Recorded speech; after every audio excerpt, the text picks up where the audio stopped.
أعوذ بالله من الشيطان الرجيم بسم الله الرحمن الرحيم وآية لهم الليل نسلخ منه النهار فإذا هم مظلمون والشمس تجري لمستقر لها ذلك تقدير العزيز العليم والقمر قدرناه منازل حتى عاد كالعرجون القديم لا الشمس ينبغي لها أن تدرك القمر ولا الليل سابق النهار وكل في فلك يسبحون صدق اللہ العظیم.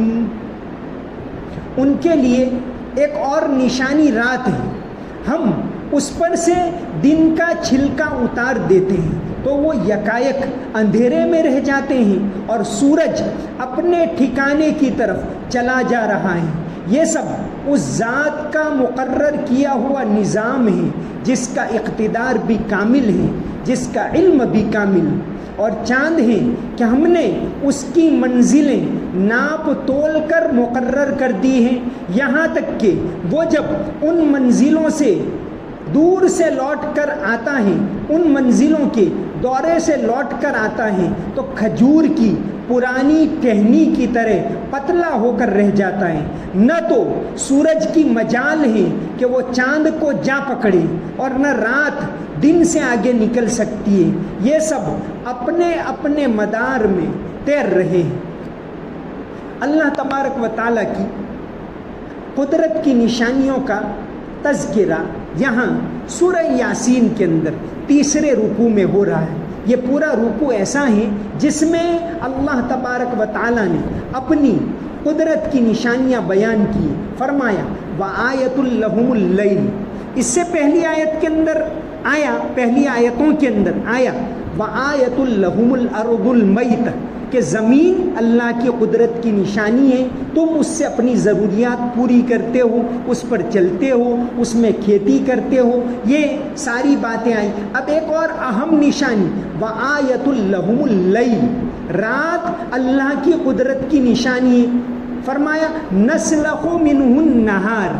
سلخ کا مطلب ہوتا ہے چھلکا اتارنا یا چمڑا، جانور کا چمڑا اتارنا، اس کے لیے بھی سلخ کا لفظ آتا ہے. تو یہاں یہی لفظ استعمال کیا گیا ہے نسلخ منہ النہار، کہ دن ہم اس پر سے دن کا چھلکا اتار دیتے. اس پر سے مفتی تقی عثمانی صاحب نے یہ لکھا ہے کہ اصل تو اندھیرا ہے. اللہ تبارک و تعالیٰ نے اپنی قدرت سے روشنی پیدا کی. اللہ نور السماوات والارض. یہ آج کل روشنی کے بارے میں فوٹون اور بہت ساری تحقیقات کرتے ہیں. یہ روشنی اللہ تبارک و تعالیٰ کی قدرت کی نشانی ہے، اور اسی طرح رات بھی اللہ تبارک و تعالیٰ کی قدرت کی نشانی ہے.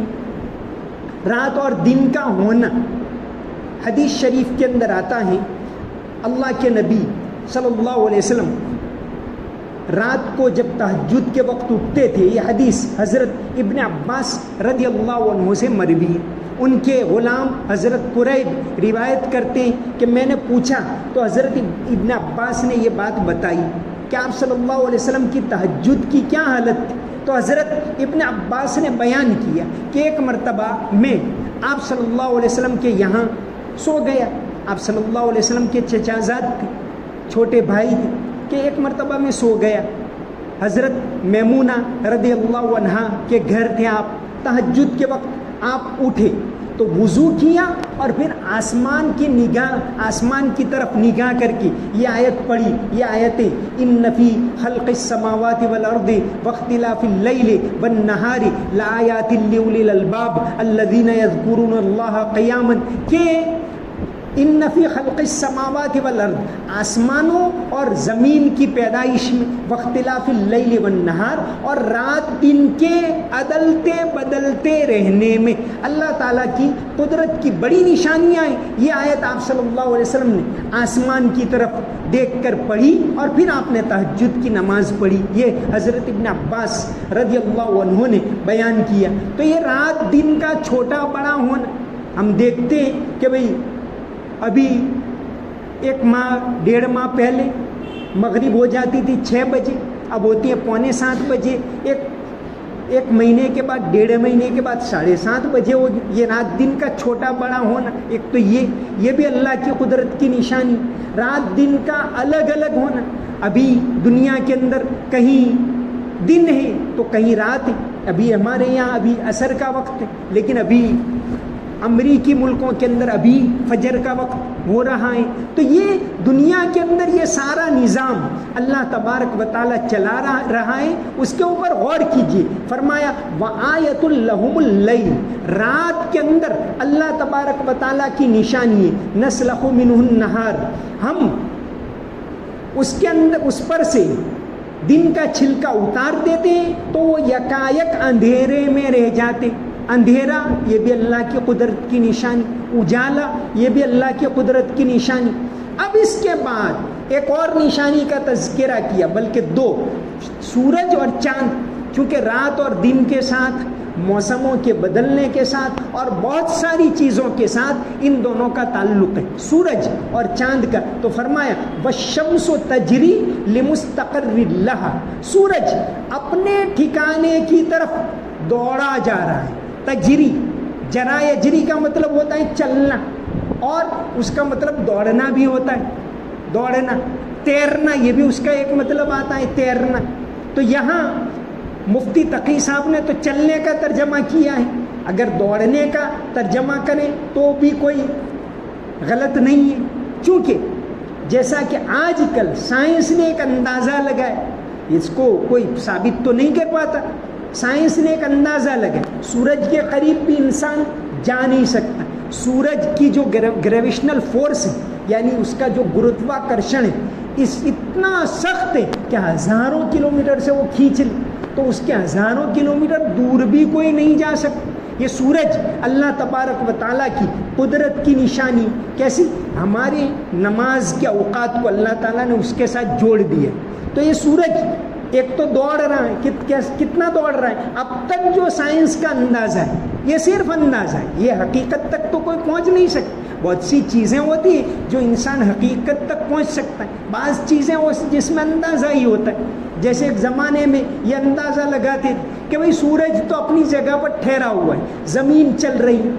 اس زمانے کے اندر لوگ مذاق اڑاتے تھے، کوئی قرآن تو کہہ رہا ہے والشمس تجری، سورج دوڑ رہا ہے، کہاں سورج تو اپنی جگہ پر ہے، کوئی کون کہتا ہے؟ تو کوپرنیکس کہتا ہے۔ لیکن اسی سائنس نے اب کہا کہ نہیں، سورج دوڑ رہا ہے، اور کتنا زبردست دوڑ رہا ہے، پر سیکنڈ 250 کلومیٹر۔ ہماری گاڑی تو پر آور 250 کلومیٹر کی رفتار سے بھی نہیں جا سکتی، 1 سیکنڈ میں 250 کلومیٹر کی رفتار سے یہ سورج دوڑ رہا ہے، ایسا سائنسداں کہتے ہیں۔ اسی طرح سورج، یہ گرمی، اب گرمی شروع ہو گئی، 14 کروڑ کلومیٹر دور ہیں اور زمین کے اوپر گرمی لگ رہی ہے۔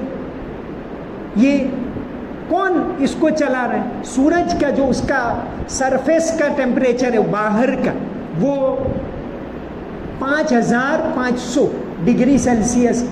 ہمارے یہاں تو 30-40 ہوتا ہے، تو بہت زیادہ ہو جاتا ہے، 5500۔ اور اندر کا جو ٹیمپریچر، یہ بھی صرف اندازہ ہے، اللہ تبارک و تعالیٰ جاننے والے کہتے کہ اندر کا اس کا جو ٹیمپریچر ہے وہ 15 ملین ڈگری سیلسیس ہے، 15 ملین، یعنی 1 کروڑ اور 50 لاکھ، اتنا سخت اس کی گرمی، صدیوں سے روشنی دے رہا ہے، لیکن کبھی بھی نہ اس کی روشنی ختم ہوئی، نہ اس کے اندر ہائیڈروجن ختم ہو رہا ہے، اور کچھ بھی نہیں، وہ چل رہا ہے مسلسل۔ یہ اللہ تعالیٰ کی قدرت کی بڑی نشانی، یہاں اللہ کی قدرت کی نشانیوں کو بتایا جا رہا ہے۔ تو فرمایا اگر تم اس کے اوپر غور کرو تو تم اللہ تبارک و تعالیٰ کی ذات کو پہچان لو۔ یہ سورج اور چاند، اسی کے ساتھ رات اور دن کا نظام بھی جڑا ہوا ہے، صبح ہوتی ہے، شام ہوتی ہے، عمر یوں ہی تمام ہوتی ہے۔ اللہ تعالیٰ نے ایک مقررہ وقت انسان کو دیا ہے، وہ وقت ختم ہو جائے گا تو دنیا سے انسان چلا جائے گا۔ تو والشمس تجری لمستقر لہا، کہ سورج اپنے ٹھکانے کی طرف رواں دواں ہے، اس کا ٹھکانہ کون سا؟ مفتی شبیر عثمانی صاحب رحمۃ اللہ علیہ ایک بہت بڑے عالم گزرے، دیوبند کے اندر لمبے عرصے تک پڑھایا، ہمارے یہاں ڈابھیل کے اندر بھی انہوں نے پڑھایا۔ 1928 سے 1935 تک مفتی شبیر صاحب نے ڈابھیل کے اندر پڑھائے۔ ان کی تفسیر اتنی اہم ہے کہ ایک زمانے میں سعودی حکومت باقاعدہ سارے ہندوستانی پاکستانی حاجیوں کو ان کی تفسیر دیا کرتی تھی، اب وہ دوسری دے رہی۔ ان کے والد صاحب بھی مولانا فضل الرحمان عثمانی دیوبند دارالعلوم دیوبند بنانے میں، دیوبند کی بنیاد ڈالنے میں مولانا قاسم نانوتوی کے ساتھ ساتھ، تو مفتی شبیر عثمانی صاحب نے یہ اتنا اہم مقام رکھتے تھے مفتی صاحب کہ 1925 کے اندر، یعنی سمجھیے کہ 100 سال پہلے، سعودی حکومت نے، سعودی عرب میں یہ موجودہ حکومت 1923 کے اندر بنی، یہ حکومت بنی تو انہوں نے ایک فیصلہ کیا کہ بھئی یہ ساری قبریں ہیں وہ شرک کی طرف لے جاتی ہیں۔ ان کا خیال یہ، ہمارے ہندوستان میں بالکل برعکس، ترکی میں برعکس، اب تک وہاں ترکی کی حکومت، جیسے ہی سعودی حکومت آئی برٹش کی مدد سے، تو انہوں نے سارے مزارات تھے صحابہ کرام کے، تابعین کے، سب کو ختم کر دیے 1923-24 کے زمانے، اور انہوں نے اعلان کر دیا کہ نعوذ باللہ یہ گنبد خضراء ہے، وہ بھی تو ایک قبر ہے، اس کو بھی ختم کر دیا جائے۔ پوری دنیا کے اندر چاروں طرف مظاہرے ہوئے کہ بھئی یہ تو سراسر غلط ہے، ساری دنیا کے مسلمان خلاف ہو گئے۔ تو اب سعودی حکومت نے یہ سوچا، شاہ عبدالعزیز ابھی جو بادشاہ ہیں اس کا باپ عبدالعزیز، انہوں نے سوچا کہ بھئی دنیا کے بڑے علماء کو بلاؤ اور ان سے مشورہ کر کے اگر یہ کام کریں گے تو پھر مخالفت نہیں ہوگی۔ تو اس وقت دنیا بھر سے انہوں نے 1925 کے حج میں علماء کو بلایا، 1342، ابھی 1447 چل رہا ہے، بلکہ 1343 کے اندر بلایا۔ اس میں ہندوستان سے یہ مفتی شبیر عثمانی صاحب، سید سلیمان ندوی، علی بھائی یعنی مولانا محمد علی، مولانا شوکت علی، مفتی کفایت اللہ، یہ کل 6 علماء یہاں سے گئے تھے اس وقت، یہاں سے ڈیلیگیشن لے کر گئے تھے، اور وہاں بات کی مفتی شبیر عثمانی نے۔ ایک کتاب اس کے اوپر ہے معرکہ مکہ مکرمہ، کہتے ہیں کہ دنیا کے بڑے بڑے علماء نے بات کی، لیکن جو دلیلیں مفتی شبیر صاحب نے رکھی اس پر سعودی حکومت کو ماننا پڑا کہ نہیں، ہم وہ بہت تفصیل سے دلیلیں اور بہت دلچسپ دلیلیں ہیں، بہت شرعی انداز سے انہوں نے ایک بہت اچھے پیرائے میں بات رکھی کہ بھئی یہ اس کو آپ نہیں گرا سکتے، اور پھر حکومت نے اس کو باقی رکھا۔ سید یہ ان کی شبیر عثمانی صاحب کی جو سوانح حیات عثمانی، اس کے اندر بھی اس کا تذکرہ ہے، تو اتنا بڑا مقام رکھتے تھے۔ انہوں نے ایک کتاب لکھی سجود الشمس، کیونکہ قرآن کریم کے اندر ایک بات آتی ہے، یہاں تو سورج کا تذکرہ ہے، لیکن اور مقامات پر آیا کہ سورج اللہ کو سجدہ کرتا ہے۔ اب بھائی سجدہ کرتا ہے، کیسے کرتا ہے؟ یہ ایک سوال ہوتا ہے کہ سورج، بلکہ کائنات کی ساری چیزیں اللہ تعالیٰ کو سجدہ کرتی۔ ایک زمانے کے اندر تو سمجھنا بہت زیادہ محال تھا، آج کے زمانے میں تو سائنس نے یہ ثابت کر دیا کہ ہر چیز میں، یہ دیوار کے اندر بھی اور اینٹ کے اندر بھی اور ایک ذرے کے اندر بھی اس کی زندگی، جس کو کہتے ہیں ایٹم، اس کے اندر پروٹون اور الیکٹران اور نیوٹرون ہوتا ہے۔ ہر ذرہ ایٹم، اس میں بھی پازیٹیو اور نیگیٹو ہیں۔ اللہ تعالیٰ نے جو فرمایا کہ وَمِن كُلِّ شَيْءٍ خَلَقْنَا زَوْجَيْنِ، تو اس کے اندر بھی پازیٹیو ہے، نیگیٹو ہے۔ تو قرآن کریم کے اندر یہ بات آتی ہے کہ سورج اللہ تبارک و تعالیٰ کو سجدہ کرتا ہے۔ تو حضرت نے ایک بہت اچھے انداز میں اس کتاب کے اندر سجود الشمس، اس کے اندر یہ بات لکھی کہ سورج کا سجدہ کرنا کیا ہے۔ ایک تو سجدہ کرنا یہ ہوتا ہے کہ بھئی ہم نے آپ کے سامنے سر جھکا لیا، یعنی آپ جو کہیں وہ ہم مانتے۔ سورج اللہ نے جس طرح کہا اسی طرح کر رہا ہے، ایک سیکنڈ بھی آگے پیچھے نہیں ہوتا۔ اس لیے تو یہ ہمارا نماز کا ٹائم ٹیبل ہے وہ سورج کی گردش کے مطابق بنتا ہے۔ سورج کا سال اور چاند کا سال دونوں ہمارے لیے ضروری۔ نماز کو اللہ تعالیٰ نے سورج کے ساتھ جوڑ دیا، اور روزے، زکوٰۃ اور حج ان تینوں عبادتوں کو چاند والے سال کے ساتھ جوڑا، تو دونوں ہمارے لیے ضروری ہے۔ کوئی کرسچن سال نہیں ہے، یہ بھی اللہ تبارک و تعالیٰ کا بنایا ہوا ہے۔ تو نماز کا ٹائم ٹیبل اور نماز کے پانچوں وقت، پانچوں ٹائم سورج کے ساتھ جڑے ہوئے کہ بھئی سورج اس جگہ پر آئے تو یہ، سورج غروب ہو تو یہ نماز، سورج طلوع ہو تو یہ نماز، اور یہ سورج کی روشنی بالکل چلی جائے تو یہ بالکل ایک پورا سائنس ہے اس کے پیچھے، نماز کے اوقات کے پیچھے۔ تو فرمایا وَالشَّمْسُ تَجْرِي لِمُسْتَقَرٍّ لَهَا، سورج دوڑ رہا ہے۔ حدیث شریف کے اندر آتا ہے حضرت ابو ذر غفاری رضی اللہ عنہ بہت بڑے صوفی مزاج کی صحابی تھے، حضرت ابو ذر غفاری۔ ان کی سوانح لکھی ہے، پوری ان کی سوانح پڑھنے کے قابل ہے۔ تو حضرت ابو ذر غفاری رضی اللہ عنہ روایت کرتے ہیں، ایک مرتبہ میں آپ صلی اللہ علیہ وسلم کے پاس بیٹھا ہوا تھا اور سورج غروب ہونے کے قریب تھا۔ آپ نے فرمایا کہ ابو ذر، یہ سورج غروب ہوتا ہے تو کہاں جاتا ہے؟ این تذهب هذه الشمس، کہ سورج غروب ہو کر کہاں جاتا ہے؟ ابو ذر رضی اللہ عنہ نے عرض کیا کہ اللہ اور اس کے رسول زیادہ جانتے۔ آپ صلی اللہ علیہ وسلم نے فرمایا کہ اللہ کی بارگاہ میں جاتا ہے، سجدہ کرتا ہے، پھر اس کو دوبارہ طلوع ہونے کی اجازت ملتی ہے تو پھر سے طلوع ہوتا ہے۔ تو یہ طلوع ہونا دوبارہ، اب تو سائنس نے تو یہ کہا کہ بھئی سورج تو ہمیشہ کے لیے غروب ہوتا ہی نہیں، ایک جگہ پر سورج اگا ہوا ہے تو دوسری جگہ پر رات ہے، یہاں ابھی غروب ہوگا پونے گھنٹے کے بعد، ایک گھنٹے کے بعد۔ آج چاند گہن بھی ہے، آج تقریباً 6:30 کے بعد کچھ منٹ کے لیے دکھائی دے گا، اس لیے کہ 7:50 کو تو ختم ہو جائے گا۔ تو اگر تھوڑا بہت شاید اس طرف نظر آ جائے، ابھی افطار کے وقت۔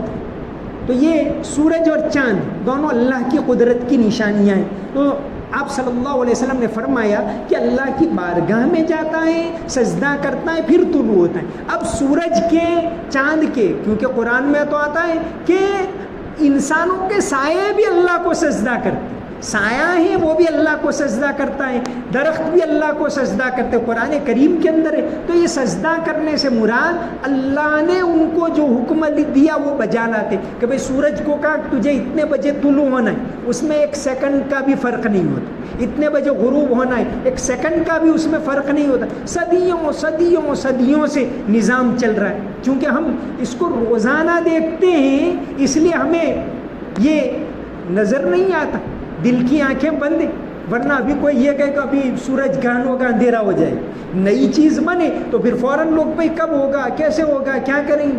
تو ایسا اندھیرا تو روزانہ رات کو ہوتا ہے کہ روزانہ اندھیرا ہو جاتا ہے۔ وہ اندھیرا لانے والی ذات کون ہے؟ وہ اللہ تبارک و تعالیٰ کی ذات ہے۔ تو فرمایا کہ وَالشَّمْسُ تَجْرِي لِمُسْتَقَرٍّ لَهَا، سورج اپنے ٹھکانے کی طرف رواں دواں ہے۔ ذَلِكَ تَقْدِيرُ الْعَزِيزِ الْعَلِيمِ، یہ سارا نظام اس ذات کا ہے جو العزیز ہے، سپر پاور ہے، اس کے خلاف کسی کی بھی بات نہیں چلتی، بالکل سورین ہے، اور العلیم، اور کامل علم والا ہے، ساری کائنات کے علوم اس کے پاس ہیں۔ تو اس نے یہ سارا نظام چلایا ہے، اس کے اوپر تم غور کرو تو تم کو یہ ساری باتیں سمجھ میں آئے گی۔ تو یہ سارا نظام اللہ تبارک و تعالیٰ کا یہاں سورہ یاسین کے اندر اس بات کی دعوت دی گئی کہ اللہ تبارک و تعالیٰ کی نشانیوں کو دیکھو تو تم اللہ کی بڑائی کو جانو گے، اللہ کی عظمت کو جانو گے، اللہ تبارک و تعالیٰ کے وقار کو، اس کے جلال کو تم جانو گے۔